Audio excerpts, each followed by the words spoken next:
Assalamualaikum. Selamat datang di channel Cerita Novika 2. Semoga hari ini teman-teman dalam keadaan sehat walafiat dan senantiasa diberikan kebahagiaan sepanjang hari. Awal tahun 2000. Matahari baru saja condong ke barat saat mobil dinas berwarna hijau tua berplat hitam memasuki halaman berumput liar sebuah rumah di pinggir hutan. Di kursi depan duduk Pak Danu, seorang pria berumur 50-an dengan tubuh tegap dan wajah keras yang sudah dihiasi garis-garis usia. Dua orang muda, Ranto dan Kusno, ajudan barunya, duduk di belakang dengan wajah kelelahan setelah menempuh perjalanan hampir 7 jam dari kota. Mereka bertiga baru saja tiba di lokasi penugasan baru, sebuah kota kecil di ujung barat Jawa Tengah, tepatnya di desa terpencil bernama Karangjati, desa yang dikenal hanya oleh mereka yang akrab dengan jalur patroli hutan. Pak Danu mendapat tugas selama setahun ke depan sebagai petugas pengawas kawasan hutan lindung di wilayah ini. Ia membawa serta dua ajudan dari kantor pusat, Ranto, yang dikenal tangguh dan pendiam, serta Kusno, si bungsu yang baru 2 tahun bergabung dan masih sering bersikap lugu. Rumah dinas yang mereka tempati tampak usang. Dinding papan setengah semen itu ditumbuhi lumut di beberapa bagian. Gentengnya tampak miring, dan pekarangan belakang dipenuhi ilalang setinggi lutut. Dari luar, rumah itu tampak menyimpan sesuatu. Entah apa, namun jelas bukan kenyamanan. Begitu pintu rumah dibuka, bau lembab langsung menyeruak. Ranto buru-buru menutup hidungnya, sementara Kusno menyalakan senter karena listrik belum menyala. Sudah lama nggak ditempati, gumam Pak Danu sambil menyalakan saklar lampu. Ajaib, listrik masih menyala meski meredup dan bergetar seperti enggan menyambut penghuni baru. Di dalam, debu menutupi hampir seluruh perabot kayu. Ada lemari tua di ruang tengah, 2 kursi rotan reyot, dan meja makan kecil yang sudah lapuk. Sarang laba-laba menggantung di tiap sudut plafon. Kusno bahkan sempat melihat seekor tikus berlari melintasi dapur. "Pak, ini rumahnya beneran udah lama kosong ya?" tanya Kusno pelan sambil menaruh tasnya. "Sudah lebih dari 5 tahun, katanya. Terakhir dipakai polisi hutan sebelum saya. Tapi dia minta pindah di tengah masa tugas." Kusno melirik Ranto. Tidak ada yang menjawab. Malam pertama tiba. Pak Danu mengambil kamar paling depan yang menghadap ke jalan kecil. Ranto menempati kamar belakang dekat dapur, sementara Kusno memilih kamar di tengah, dekat ruang tamu. Alasan klasik, takut sendirian. Menjelang pukul 11 malam, suasana rumah menjadi sangat senyap. Tidak ada suara kendaraan, tidak ada lampu dari rumah tetangga karena memang rumah dinas ini berdiri sendiri, agak jauh dari perkampungan. Yang terdengar hanya suara jangkrik dan sesekali lolongan anjing dari jauh. Namun kemudian, tok, tok, tok. Suara langkah, pelan, berat. Seperti telapak kaki menghantam lantai kayu di atas kepala mereka. Kusno membuka mata lebar-lebar. Ia yakin mendengar suara dari loteng. Ia menahan napas. Lalu, suara itu berpindah. Dari ujung kanan, ke tengah, ke atas kamarnya. Tok, tok, tok. Kusno menutup selimut sampai ke kepala. Sementara itu, di kamar depan, Pak Danu duduk di ranjang sambil mendengarkan. Ia mendengar suara pintu dapur seperti terayun sendiri dan menabrak dinding. Ia berdiri pelan, mengambil senter, dan membuka pintu kamarnya. Di ruang tengah, lampu redup bergoyang pelan, seperti tertiup angin. Tapi jendela semua tertutup. "Angin dari mana?" Pak Danu memanggil pelan. "Ranto, Kus." Tak ada jawaban. Namun, suara berdecit dari engsel pintu kembali terdengar. Ia melangkah ke dapur dan melihat. Pintu dapur mengayun perlahan. Padahal ia ingat jelas pintu itu sudah tertutup rapat. Sementara itu, Kusno yang tak bisa tidur, memutuskan memberanikan diri ke dapur untuk minum. Tapi saat ia melewati ruang tamu, ia berhenti seketika. Lewat jendela tua yang tak tertutup tirai, ia melihat bayangan seseorang berjalan di luar rumah. Siluetnya tinggi, kurus, dan pelan, berjalan dari arah pekarangan ke sisi rumah. Kusno langsung mundur dan nyaris jatuh. Ia berlari ke kamar Ranto dan menggedor pintu. "Mas Ranto, Mas Ranto, ada orang di luar, ada orang." Ranto membuka pintu dengan mata masih setengah tertutup. Orang apaan? Udah malam, Kus. Tadi aku lihat dari jendela. Dia jalan muterin rumah. Mereka bertiga akhirnya keluar dan memeriksa sekitar rumah dengan senter. Namun tak ada apapun. Tidak ada jejak kaki.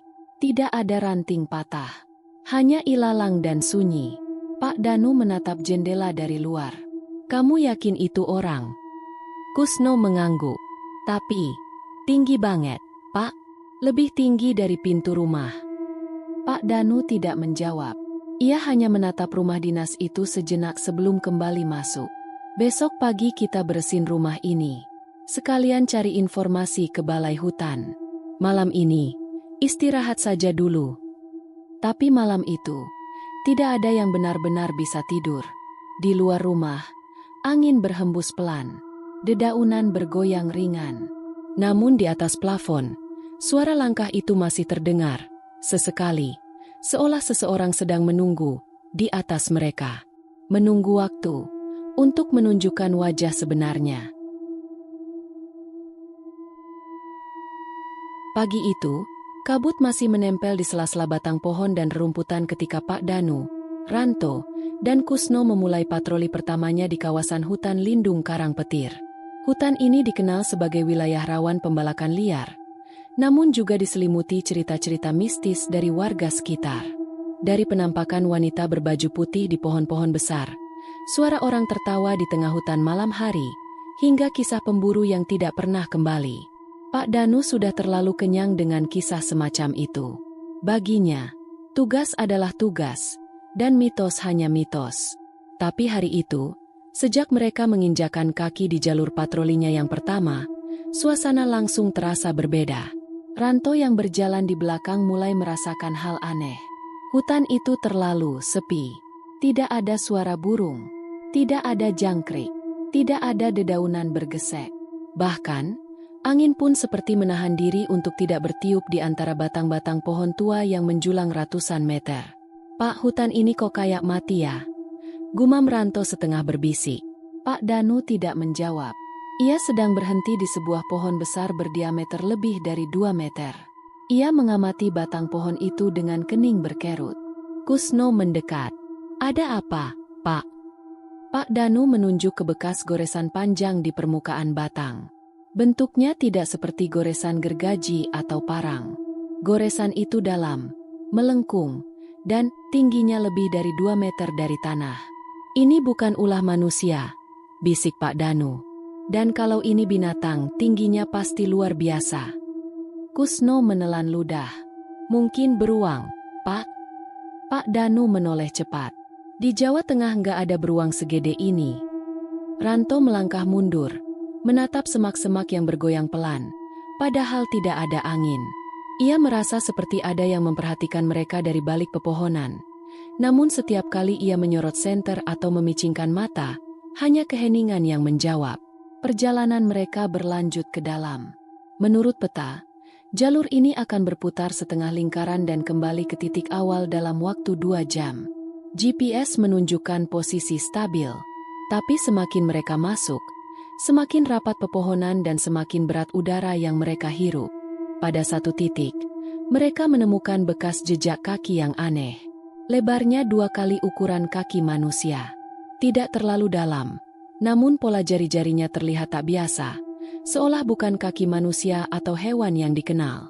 Pak Danu mengabadikan jejak itu dengan kamera saku. Kita teruskan sedikit lagi, lalu balik. Terlalu banyak anehnya di jalur ini. Namun ketika mereka memutuskan kembali, masalah mulai muncul. GPS yang sebelumnya akurat, tiba-tiba mulai berputar-putar tak menentu. Peta digital seperti tidak bisa mengunci arah. Kompas manual pun jarumnya bergerak berputar tanpa arah yang jelas. Pak, kita muter-muter di tempat yang sama, ujar Kusno dengan suara gemetar. Tadi kita udah lewatin pohon yang itu. Pak Danu mencoba tetap tenang. Tenang, kita ambil jalur ke barat. Lihat posisi matahari. Tapi saat mereka mencoba mengikuti arah matahari tiba-tiba tertutup mendung, dan cahaya di dalam hutan menjadi sangat redup. Langit berubah kelabu. Jam menunjukkan pukul 13 siang, tapi suasana terasa seperti pukul 17. Ranto tiba-tiba berhenti. Ia menatap ke dalam semak. "Pak, ada yang ikutin kita." Semua mata menoleh. Di balik semak setinggi pinggang itu, terlihat dua titik cahaya merah, kecil namun tajam. Seperti sepasang mata. Namun saat di senter, tidak ada apa-apa. Pak Danu menggertakkan gigi. "Cepat, kita percepat langkah. Jangan pisah." Mereka berjalan cepat, menandai setiap pohon dengan pisau untuk berjaga. Tapi selama 2 jam berikutnya, jalan pulang tak kunjung ditemukan. Mereka bahkan seperti kembali ke tempat yang sama berkali-kali. Kusno mulai panik. Napasnya memburu. Wajahnya pucat. "Pak, kayaknya kita bukan nyasar biasa. Kayak diputerin." Pak Danu sadar sesuatu yang tidak wajar sedang terjadi. Namun ia juga tahu, panik hanya akan memperburuk keadaan. Ia menyuruh mereka duduk, berdoa dalam hati, dan menunggu sampai matahari benar-benar terlihat. Menjelang pukul 17.30, akhirnya kabut mulai terangkat. Sinar jingga matahari mulai menembus celah pepohonan. Di kejauhan, suara air sungai terdengar, tanda bahwa mereka mendekati batas hutan bagian selatan. Dengan langkah terburu, mereka mengikuti suara air, dan akhirnya, mereka tiba kembali di jalur utama. Jalan tanah dengan tanda kayu kecil di pinggirnya tampak seperti oasis di tengah ketakutan mereka. "Alhamdulillah," bisik Kusno sambil menunduk lemas. Pak Danu menatap hutan yang baru saja mereka lalui. "Kita harus tandai jalur ini. Dan jangan pernah masuk terlalu dalam tanpa izin penduduk setempat." Malam itu di rumah dinas, tidak ada yang banyak bicara. Makan malam hanya diselingi suara sendok dan piring. Bahkan Kusno yang biasanya cerewet, diam sambil menatap piringnya kosong. Pak Danu memandang ke arah jendela. Hutan di kejauhan tampak gelap dan tak bersuara. Tapi di telinganya, ia seperti masih mendengar suara langkah pelan di semak, suara ranting patah, dan desahan napas yang terlalu dekat untuk disebut bayangan. Dan sejak malam itu, mereka tahu, hutan ini menyimpan lebih dari sekadar pepohonan.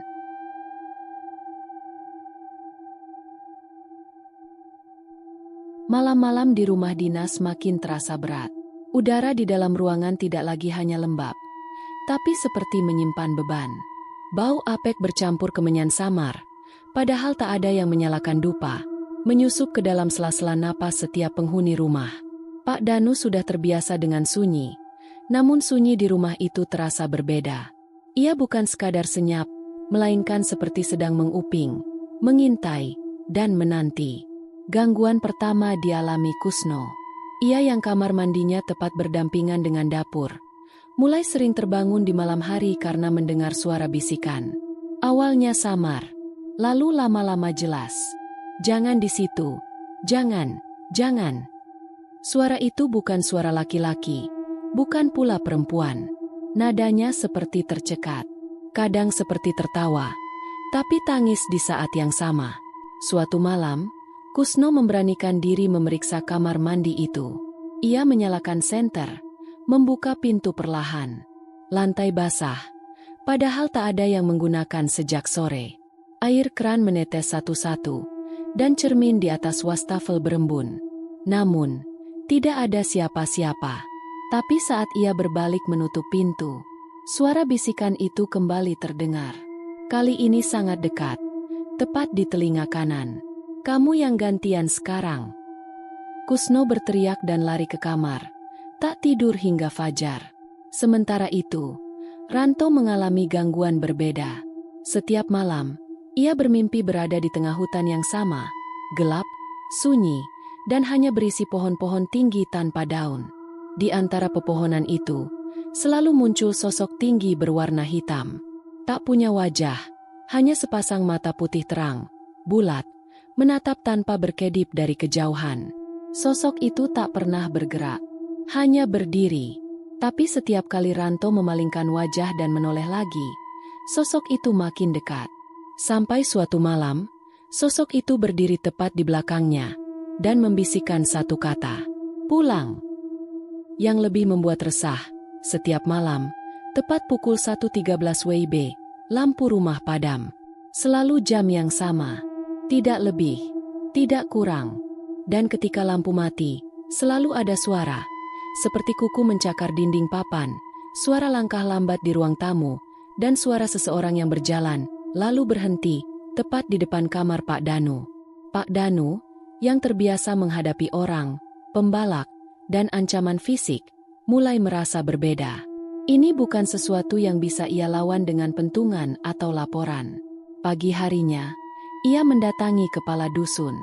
Namanya Pak Wiryo, seorang pria tua berjanggut putih yang tinggal di sisi barat desa. "Saya ingin tahu soal rumah dinas saya itu, Pak," kata Pak Danu sopan. "Kenapa terakhir kali dipakai? Ditinggal sebelum masa tugas selesai." Pak Wiryo hanya menatapnya lama, lalu menghela napas. "Itu rumah lama, Pak Danu. Banyak yang sudah lupa asal-usulnya." "Bukan begitu maksud saya. Saya hanya ingin tahu, kenapa semua orang kelihatan enggan ngomong tentang rumah itu?" Pak Wiryo diam sejenak, lalu berkata pelan, "Rumah itu dulu bukan rumah dinas. Sebelum zaman reformasi, itu rumah tempat penyimpanan, logistik, tahanan, kadang juga tempat interogasi." Pak Danu menatap serius. "Interogasi? Dulu, zaman tahun 80-an ke belakang, kalau ada warga yang dicurigai bantu gerakan tertentu, ya kadang dibawa ke sana. Tapi itu sudah lama. Lalu rumah itu dibiarkan kosong bertahun-tahun. Baru difungsikan lagi setelah 1998. Dan yang menempati sebelum saya, Pak Hermawan, polisi hutan juga. Tapi cuma 3 bulan. Minta pindah." Katanya sering dengar suara anak kecil di dapur. Pak Danu mengepalkan tangan. "Kenapa ini tidak dicatat di laporan penugasan?" Pak Wiryo hanya menatap kosong. "Karena kadang bukan semua hal bisa dicatat dengan tulisan, Pak." Malam itu, Pak Danu tidak langsung tidur. Ia duduk di ruang tengah, menyalakan lampu terang-terangan, meletakkan jam tepat di hadapannya. Pukul 01.00, suasana mulai berubah. Udara menjadi lebih dingin, meski semua jendela tertutup. Pukul 01.12, dari arah dapur, terdengar bunyi berderak, seperti langkah berat. Kusno dan Ranto sudah bersembunyi di kamar masing-masing. Pukul 01.13, lampu padam. Ruangan menjadi gelap gulita. Pak Danu menggenggam senter, menyorot ke arah dapur. Tak ada apa-apa. Namun, saat ia menoleh ke dinding belakang sofa tempat ia duduk, bunyi kuku menggores papan terdengar lagi. Endeng, seret, lambat, seolah ada sesuatu dari balik dinding. Ingin keluar. Pak Danu berdiri, membuka pintu depan perlahan. Angin luar menerpa wajahnya. Bulan separuh tergantung di langit. Semua hening. Tapi sebelum ia menutup pintu, ia mendengar suara di belakangnya. Suara anak kecil tertawa pelan. Lalu suara berat seperti bisikan. "Pulang, belum waktumu di sini." Pak Danu tidak bicara. Ia hanya menutup pintu, mengunci, dan duduk kembali. Jam menunjukkan pukul 1.15. Lampu menyala kembali sendiri. Tapi malam itu, tidak ada satupun dari mereka bertiga yang bisa benar-benar tidur. Karena suara dari balik dinding belum selesai. Hari kelima patroli tiba. Kali ini, mereka harus bermalam di pos jaga hutan barat, sebuah bangunan kayu setengah terbuka yang berada sekitar 7 km dari rumah dinas. Lokasinya jauh dari desa, dikelilingi pepohonan tinggi dan semak belukar. Tak ada sinyal, tak ada listrik, hanya radio komunikasi dan lampu minyak sebagai penerang malam. Pak Danu membawa perlengkapan lengkap, makanan darurat, peta, logbook, dan radio komando dari kantor. Ranto dan Kusno masing-masing membawa peralatan tidur, air, serta senjata api standar. Matahari mulai condong ke barat saat mereka tiba di pos jaga. Kabut tipis menggantung di sela-sela pepohonan.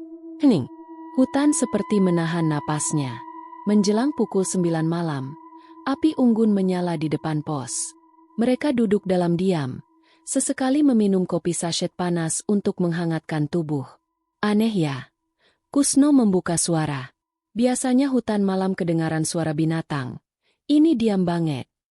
Pak Danu menatap gelap. Biasanya, kalau alam terlalu diam, itu tandanya ada sesuatu yang tidak mau diganggu. Ranto hanya diam. Matanya gelisah sejak siang tadi. Ia beberapa kali melihat bayangan melintas di sela pepohonan. Tapi tak pernah ada wujud yang jelas. Pukul 11 malam. Tiba-tiba, radio komunikasi yang mereka bawa menyala sendiri. Krek! Suara statis terdengar.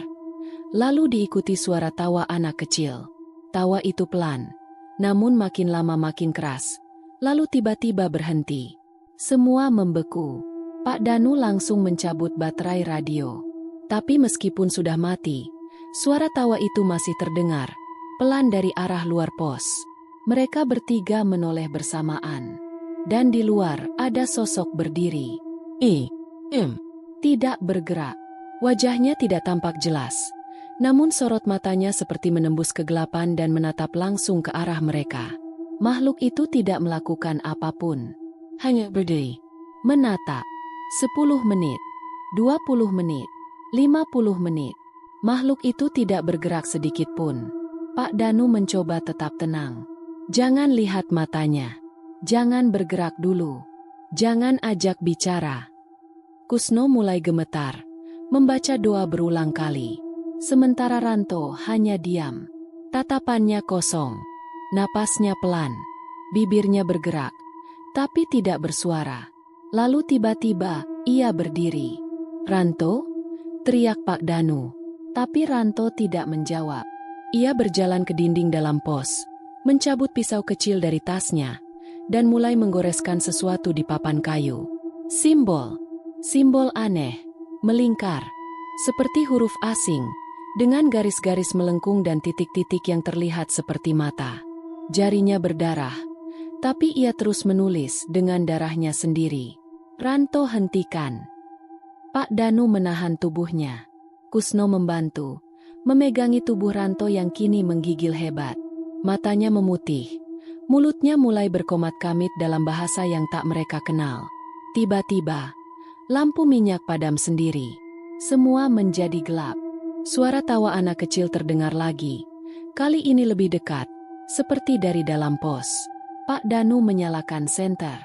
Sosok hitam itu sudah tidak ada di luar. Tapi jejak kakinya ada di dalam. 4 pasang. Satu di antaranya sangat kecil. Seperti kaki anak-anak. Ranto pingsan tak lama kemudian. Tubuhnya dingin. Nafasnya lemah. Di dinding pos, simbol-simbol yang ia goreskan tampak berpendar samar seperti menyerap cahaya dari udara. Pak Danu dan Kusno berjaga semalaman tanpa tidur, membaca doa, dan menyalakan api unggun lagi meski tubuh mereka gemetar ketakutan. Hingga fajar datang. Saat cahaya pertama muncul, suara alam kembali. Burung berkicau, angin berhembus, kabut menghilang. Sosok hitam itu tak terlihat lagi. Tapi simbol berdarah itu tetap ada di dinding. Mereka membawa Ranto pulang hari itu juga. Dan sejak malam di pos jaga itu, tak ada yang pernah ingin bermalam di sana lagi. Beberapa hari setelah kejadian mengerikan di pos jaga, suasana di rumah dinas kian berat. Ranto masih lemah, sering melamun, dan tak berbicara banyak. Sementara Kusno jadi pendiam. Selalu tidur dengan lampu menyala, dan menempelkan Al-Quran kecil di balik baju dinasnya. Namun tugas harus tetap dijalankan. Hari itu, Pak Danu mendapat mandat dari pusat untuk memeriksa Blok C9, area hutan yang berada di sisi paling dalam kawasan lindung. Saat Pak Danu bertanya pada warga, mereka hanya menggeleng cepat. Jangan ke sana, Pak. Itu bukan hutan biasa. Dulu pernah ada rombongan survei masuk ke sana. Hanya satu yang keluar. Itu pun gila. Namun perintah adalah perintah. Maka berangkatlah mereka bertiga, Pak Danu, Kusno, dan Ranto, menuju Blok C9, dengan perbekalan lengkap dan kompas manual sebagai cadangan. Saat memasuki jalur hutan, segalanya terasa wajar. Namun begitu mereka menyeberangi sebuah jembatan kayu tua, suasana berubah drastis. Hening. Burung-burung menghilang. Tak ada jangkrik. Udara menjadi lebih dingin dan pengap.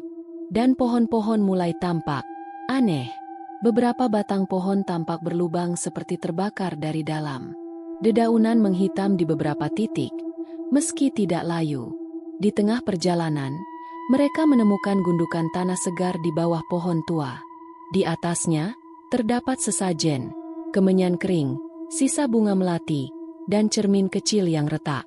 Pak Danu berjongkok, memeriksa tanah itu. Baru. Ini baru. Siapa yang berani ke sini? Kusno menatap cermin retak itu. Bayangannya tampak seperti bergerak sendiri di dalam pantulan. Lalu, Kusno. Suara itu terdengar pelan, lirih, dari arah kanan, dalam rimbunnya hutan. Kusno, bantu aku. Kusno mematung. Suara itu sangat familiar, seperti suara ibunya. Tapi ibunya telah meninggal 2 tahun lalu. Pak, saya dengar suara, Pak. Pak Danu langsung menahan Kusno yang mulai melangkah ke arah suara. Jangan ikuti. Jangan balas. Itu bukan ibumu. Kusno gemetar. Suara itu masih terdengar. Makin jelas, makin dekat. Namun tak terlihat siapapun. Tak lama kemudian, kamera yang mereka bawa tiba-tiba mati. Layar gelap. Semua foto dan video hilang, meski baterai masih penuh. Kompas di tangan Pak Danu berputar tak menentu. Arah utara berpindah-pindah. Mereka memutuskan kembali. Tapi jalur yang mereka lalui sebelumnya, tak ada lagi. Ranto yang sudah pucat hanya menunjuk. Kita tadi lewat batu besar itu, tapi sekarang nggak ada. Hutan berubah. Rute berubah. Pak Danu mencoba tenang. Ia mengambil kompas, peta, dan mulai membuat tanda baru. Mereka berjalan dalam diam, menghindari suara aneh yang terus terdengar. Tangisan bayi, suara geraman, dan langkah kaki dari kejauhan. Hingga akhirnya, menjelang sore, mereka kembali ke jembatan kayu tua. Tapi kali ini, tali pengikatnya putus. Pak Danu mengambil tali cadangan dan membuat ikatan baru agar bisa menyeberang. Saat mereka menyeberang satu-satu, angin kencang tiba-tiba menerpa, dan suara melengking terdengar dari dalam hutan, seperti jeritan banyak orang yang ditahan. Malam itu, saat mereka sampai di rumah dinas, keheningan sudah menunggu. Pukul 1.13 waktu Indonesia Barat. Seperti biasa, lampu padam. Tapi kali ini, suara datang dari segala arah. Ketukan keras di jendela, lalu di dinding belakang, lalu di lantai atas. Padahal rumah itu tak punya lantai 2. Kusno menjerit saat melihat bayangan wanita berbaju putih melintas di depan pintu kamarnya. Ranto menggedor kamar Pak Danu. Pak, di luar ada yang jalan. Suaranya keliling rumah. Muter terus, Pak. Pak Danu keluar, membawa senter dan tongkat besi. Ia membuka pintu depan pelan-pelan. Tak ada siapa-siapa. Tapi tanah di depan pintu penuh bekas kaki telanjang. Besar, kecil, dalam, dan menyebar ke segala arah. Lalu, tangisan perempuan terdengar. Dekat, sangat dekat, seolah dari dalam dinding rumah. Pak Danu mendekat ke dinding ruang tengah. Ia tempelkan telinga dan mendengar suara-suara, tangisan, bisikan, lalu tawa anak-anak kecil yang menggema perlahan. Pagi harinya, rumah itu seperti tidak terjadi apa-apa. Tapi Kusno berkata, saat fajar menyingsing, ia melihat dari jendela. Ada 6 sosok berdiri di pekarangan, mengelilingi rumah. Tak bergerak, hanya berdiri, menatap, dan semua sosok itu tidak punya wajah.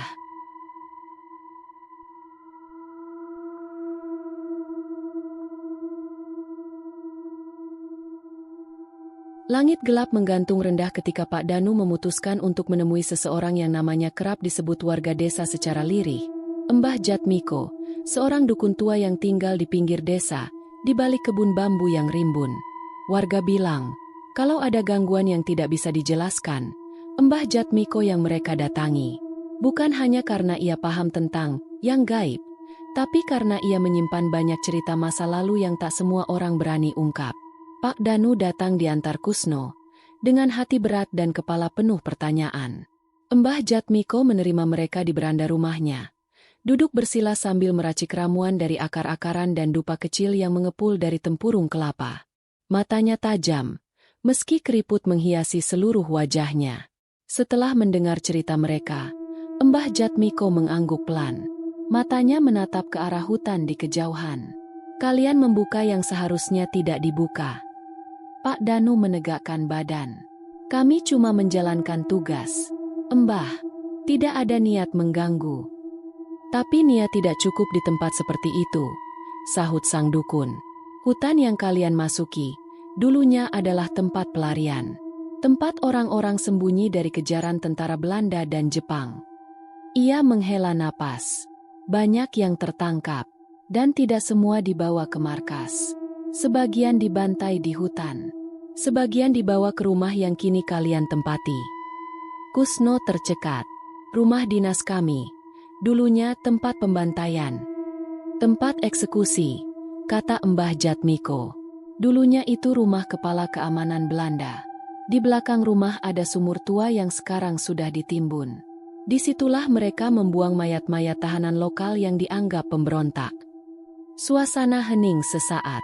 Itu sebabnya, tempat itu dikunci secara gaib oleh para leluhur desa, agar tak ada yang mengusik. Tapi kalian masuk begitu saja, bahkan ke area paling dalam. Mbah Jatmiko bersedia membantu, dengan satu syarat.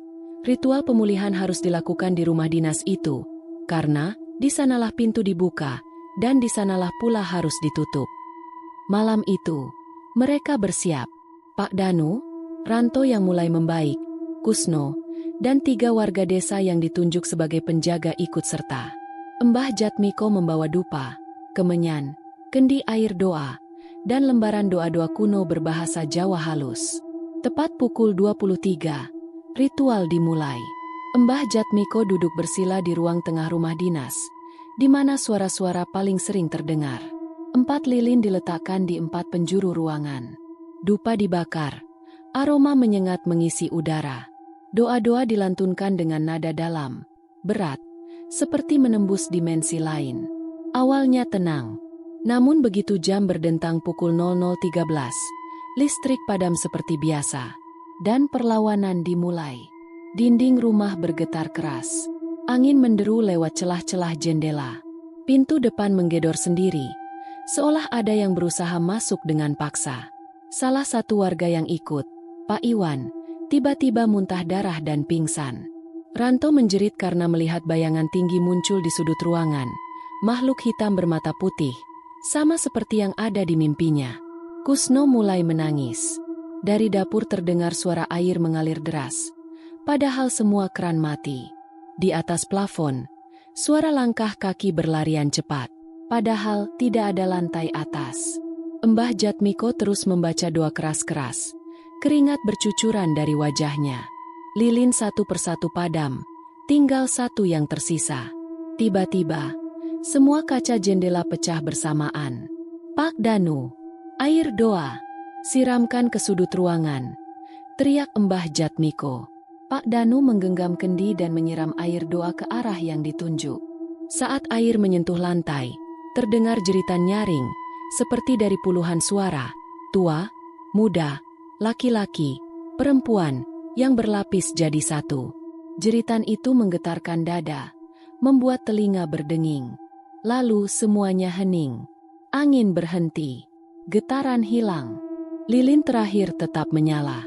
Dan suara dari dinding tidak terdengar lagi. Pagi harinya, mereka semua keluar rumah dengan langkah pelan. Mbah Jatmiko berkata pelan, pintu sudah ditutup kembali. Tapi jangan dibuka lagi. Jangan pernah. Pak Danu mengangguk. Wajahnya keras tapi matanya menyimpan luka batin. Ia menatap rumah dinas itu untuk terakhir kali sebelum masuk ke dalam kamar. Dan malam itu, untuk pertama kalinya dalam waktu berbulan-bulan, lampu tidak padam pukul 1.13. Tapi jejak di tanah depan rumah masih tampak samar.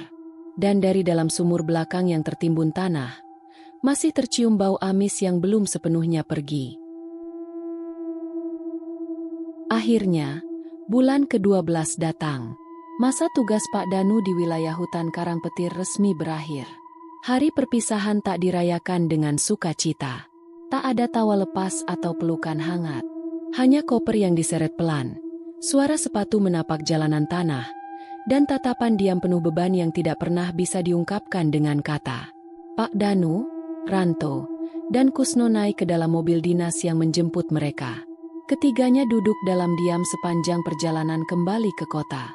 Sesekali pandangan mereka tertuju ke jendela, melihat pepohonan yang dulu hanya dianggap sebagai latar belakang tugas.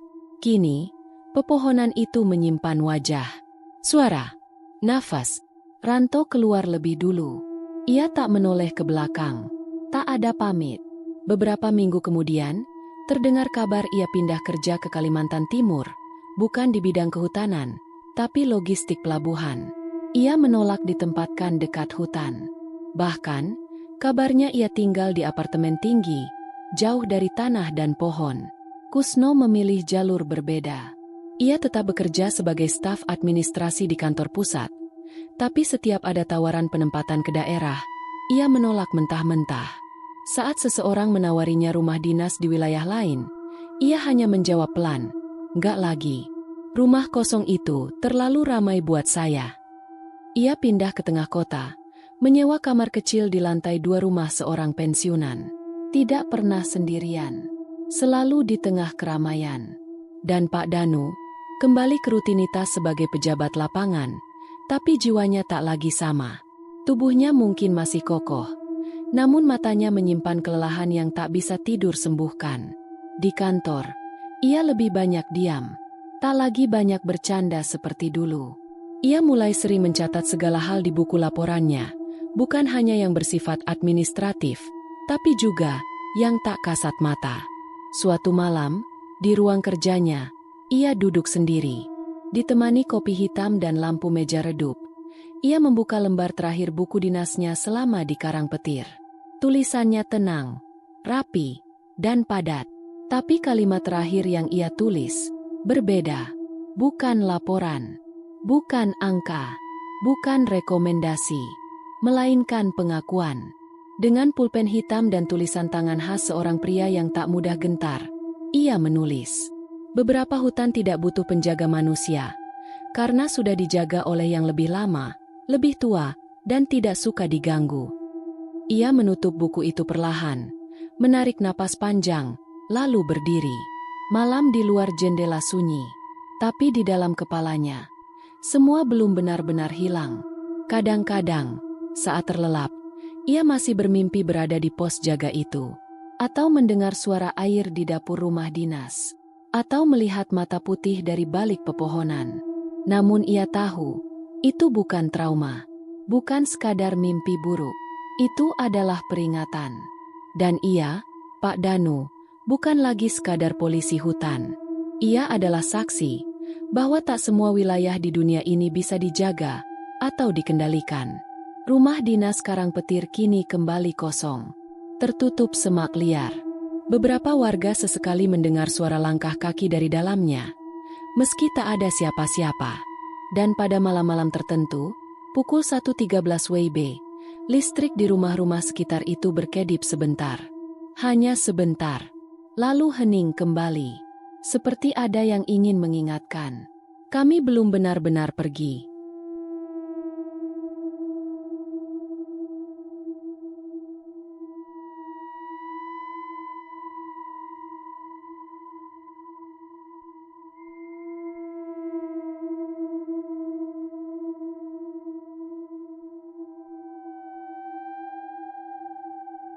Demikian cerita hari ini. Semoga teman-teman dapat terhibur dan dapat mengambil hikmah kebaikan isi di dalamnya. Jangan lupa juga bagikan cerita ini kepada teman-teman yang lain agar mereka juga bisa mendapatkan hiburan yang sama. Mohon maaf apabila ada kesalahan kata dan ucapan kami dalam membacakan cerita ini. Terima kasih dan wassalamualaikum.